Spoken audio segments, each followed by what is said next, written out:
Now turns to Part 2. Part 2. You are going to hear a tutor talking to a group of philosophy students. First, look at questions 11 to 13.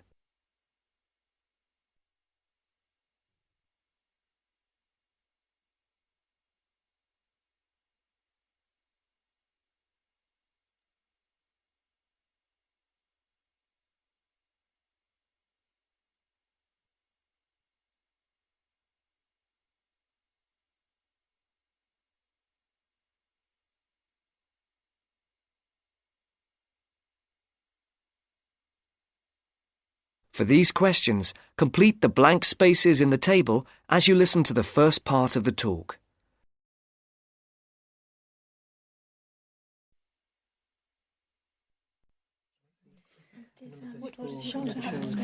Good morning, everyone. Good morning. My name is Dr. Russell, and I am your tutor for philosophy this year. I think we're all here. Let's see, 5, 6, 7. Yes, that's everyone. Before we look at the 3 lectures you've had on philosophy this week, I would just like to run through a few things about what you can expect of me as tutor and what in turn we expect of you. As for myself, my function as tutor is to help you in all things relating to your work in the philosophy course. The help that I am able to give is, of course, mainly academic. For personal matters, I can refer you to other support services in the university, ranging from counselling to welfare. One thing that I would point out is that if you feel that you need to talk to someone, no matter how insignificant it is, don't leave it. Oh, and the last thing is, if you do need to make an appointment, the times are listed on the door of my room. You just write your name in a time slot. But I would point out that the appointment slots get booked up quite quickly. If it's urgent, catching me between sessions is the best idea. That way we can sort something out quickly. No questions? Before the talk continues, look at questions 14 to 20.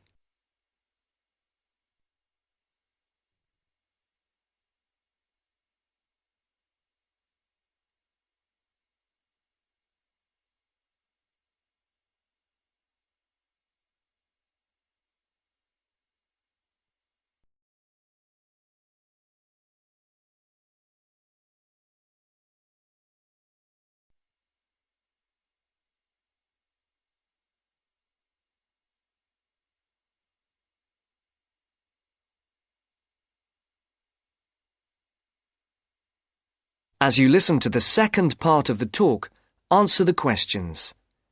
For questions 14 to 19, circle the correct letter, A, B, or C.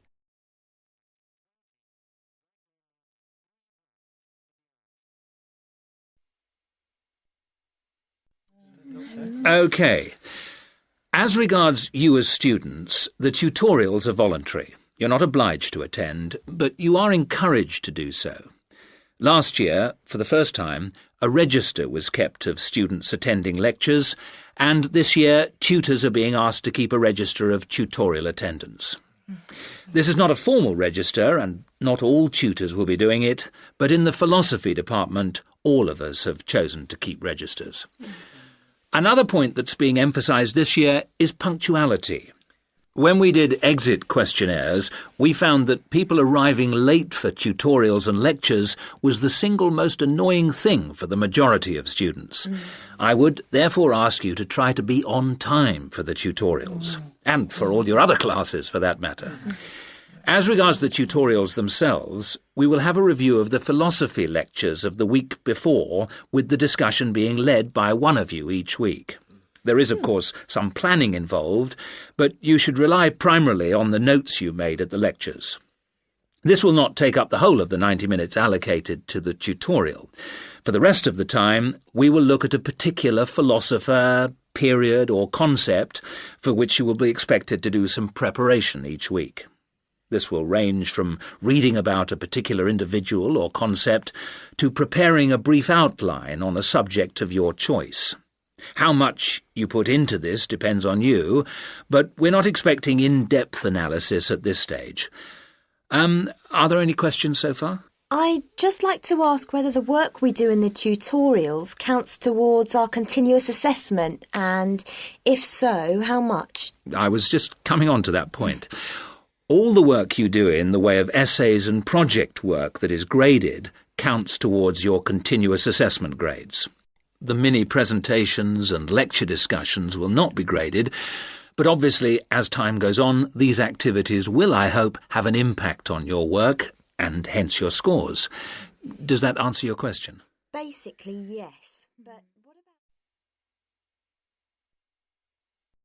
That is the end of part 2.